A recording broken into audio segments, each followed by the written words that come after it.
As an Aussie new to New Zealand, I will attempt to address you in a traditional way. Tēnā koutou, tēnā koutou, tēnā koutou, katoa. Thank you. I told my wife and my son I was off to present to the Prime Minister today. Instead, I went on a time machine, and I'll have to get them excited about how wonderful that was when I get home. This morning, I've got a very tight time frame, a 15-minute slot to share with you a challenge that's dear to many of our hearts, and that's of a collective challenge around resources and the shortage of resources. 4 months ago, as I sat with my leadership team back in Melbourne, as the General Manager of Fulton Hogan's construction business in Victoria and Tasmania, the conversation was pretty much one of this huge pipeline of work that was coming our way. We'd asked ourselves strategically what projects were we going to bid for, and did we have the capacity? What was our capacity to bid these projects, to deliver these projects?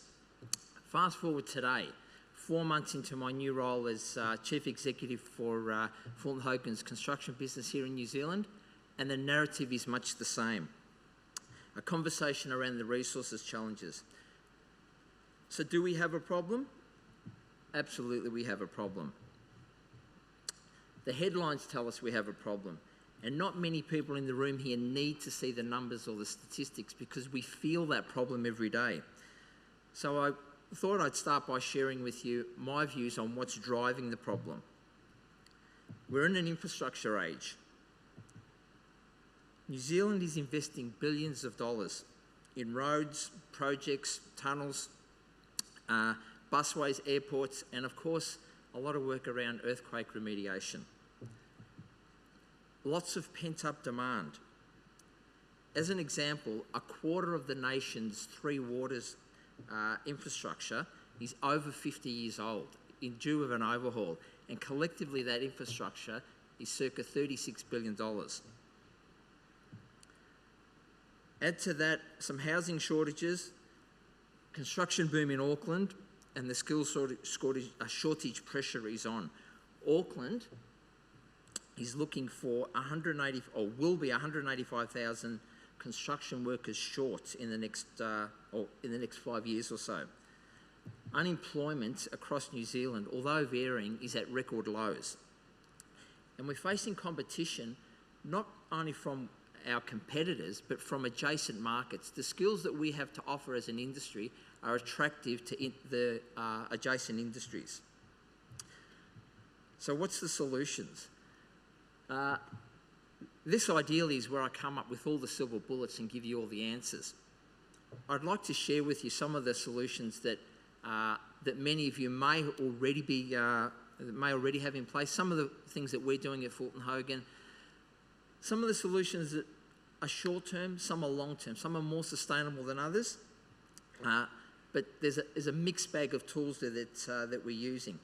Given the limited time that I have, I'd like to focus on the people aspect of our skills shortage. That's not to discount our critical demand for things like sand, cement, rocks, the stuff we need to build the stuff we build. Auckland will be 71 million tonnes short of aggregate within the next 15 years. The reality is our resources challenge spans from our rocks to our rock stars. So what are the solutions? Okay.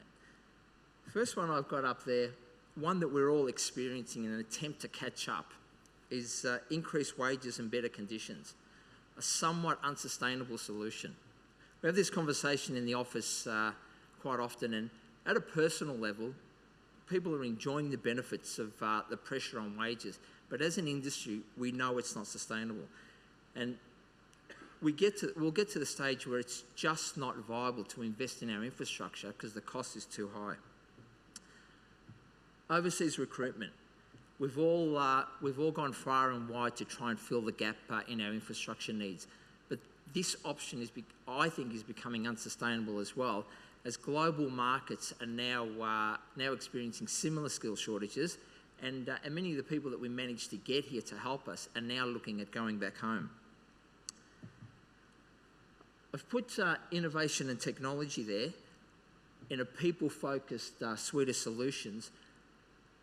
Again, not discounting the benefits that innovations brings to us in terms of business efficiencies, but we're now dealing with a generation that are attracted to and are demanding innovation and technology. So I think one of the benefits that going down this path gives us is the ability to attract those that are that want to play in this space. Put contract models down. I think contract models have a few roles to play. One of the things that I was experiencing as I was leaving Australia was a lot of our government authorities were, in terms of contract models, going down two paths. One was setting up programs of works in an attempt to secure resources for the long term, and also giving us as industry confidence to invest in our people for the long term. The other thing that I saw happen over the last couple of years is a lot more focus on collaborative contracts. If people have the choice, many of our people choose to work in that collaborative environment. So we're finding clients who are setting up programs, collaborative contracts, and some even long-term collaborative contracts are the ones that are attracting our best people. Job sharing. I think this is one of the tools under the umbrella of flexibility that we probably haven't done that well. And if I look within our organisation, we don't go much beyond the front desk in terms of job sharing. And I think what's holding us back there is some biases in terms of how that can be done. Promoting our industry. I don't think we do a good job in telling the rest of the world what a great industry this is. I know it's a great industry, but you know, if you go back and you look over the last few years at the annual survey that Randstad put out every year, as an industry, we rated about 30% in terms of attractiveness. So we're not getting in there early enough and telling our school-age children that this is a great career option for them, and their parents are not telling them that it's a great career option for them. So I think we've got a bit of work to do in terms of promoting our industry. Recruiting final year students. We used to think that we were doing final year graduates a favour by offering them employment during the last couple of years of university. I think it's gone beyond a favour, and we're now seeking them out in an attempt to secure those graduates early. And it's become a bit of a try before you buy concept, where you get these young students into your organisation early. You get 12 months, 18 months of experience out of them, and if they work out, they just slide straight into your organisation. How much work have we all started to do in the last couple of years to make our organisation an employer of choice? And I really love what we've done in this space, but I don't know how sustainable it is in the form that we're taking it now, because all we're doing is we're getting better at attracting resources from each other. We're not creating a bigger pool of resources. We're just trying to compete against each other in trying to win over those resources. Multiskilling. I think there's a couple of options that multi-skilling offers, and how we look at multi-skilling. Some of the skills that we're looking for are in critical demand. Yet, if I use our project engineers as an example, one of the skills that we're short of, I challenge ourselves in terms of how much engineering does a project engineer do in his typical day, and what we're finding is that there's a lot of work that those individuals are doing that could be done by others. And if we're brave enough to invest into resources that can take some of that pressure away, we then free up those guys and girls to be doing more engineering, or even adjacent skills, things like surveying and architecture. sustainable pipeline of work. I think this is one that governments may be getting sick of industry pushing this barrow, but when we can see the future, we have confidence in investing in resources and investing for the long term. Diversity. I think sometimes we pat ourselves on the back on what a great job we've done in diversity, and I think this is an area that offers us the most opportunity. We haven't done as well as we think we have. Although we've doubled the number of, if I use women as an example, the number of women in our workforce, in the construction workforce over the last 5 years, double means going from 7% to 18%. And if we look at business critical roles, the number is even smaller. There is something holding us back. It's either our internal biases or our concept of what it takes to make this work. So I think this is one of the areas that offers the most opportunity for us. Apprentices. Investing in apprentices is a long-term investment, and I think one that offers long-term solutions. So again, combined with that clear pipeline, an investment in apprentices, I think, is one of our potential solutions. So where do we focus? Well, I think our focus needs to be on training, collaboration, and branding, and I'll explain those a little bit more.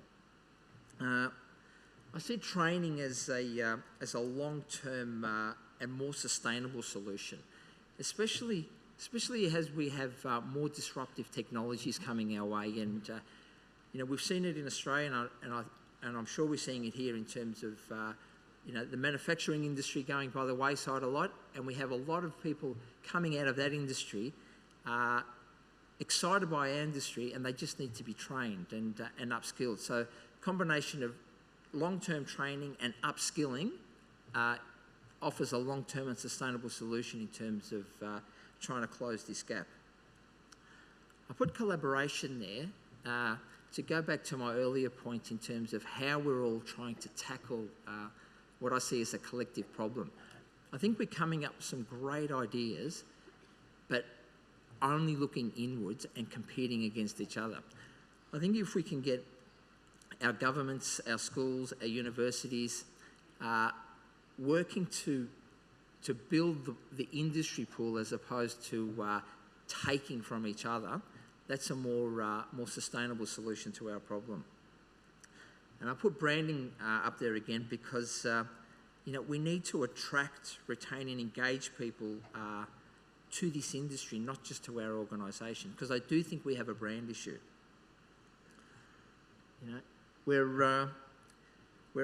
We need to create a brand that attracts a tech-savvy generation. As I said earlier, our industry rates at 30%, and I'm quite embarrassed that it's only at that sort of level. We need to create, we've all spoken within our organisations about our whys and our purposes. I think we need an industry why and an industry purpose to attract people. Because of the level of work that's out there, we're at, I often say that we're at the pointy end of Maslow's hierarchy of needs. We've got a generation coming through, our millennials. It'll represent 75% of our workforce within the next 7 or 8 years, and they need a reason to get out of bed, and coming to work to earn a paycheck is not enough, and we need to create that for them. I think we need to better engage with the workforce we've got. I don't actually think that we're getting the best. And because we're not getting the best, our productivity is not at its best, and we need more people. So we could probably do more with the people that we've got. I sometimes think that our machine operators know more about the assets they manage than we as managers and leaders know about the greatest asset on earth, and that's the people that we manage. I often think that perhaps a master's in people would benefit us more than a master's in business. When we're able to get these people on board, this industry has a turnover rate of 25%. So on occasion, we must do a good job at attracting people, but we fall short of the hype. And that turnover rate of 25%, as well as costing us greatly, it's contributing to our skills shortage. So if we can master some of these things around our people, I think that we've got a better chance of closing the gap. So although we've got all these tools to help us, and I made a point that resources are in terms of the rocks and the sands and the aggregates are important to us, and we've got those suites of solutions. I think that tackling the resources issue comes to us understanding our people and how we better engage them in our industry. So on that note, I don't know how I'm travelling for time, but I'm assuming it's perfect. I'm going to finish on a proverb that many of you would be very familiar with. And it's a Maori proverb that says, "What is the most important thing in the world?" And hopefully I don't offend anyone with my pronunciation. He tangata, he tangata, he tangata. It is the people, it is the people, it is the people. Thank you.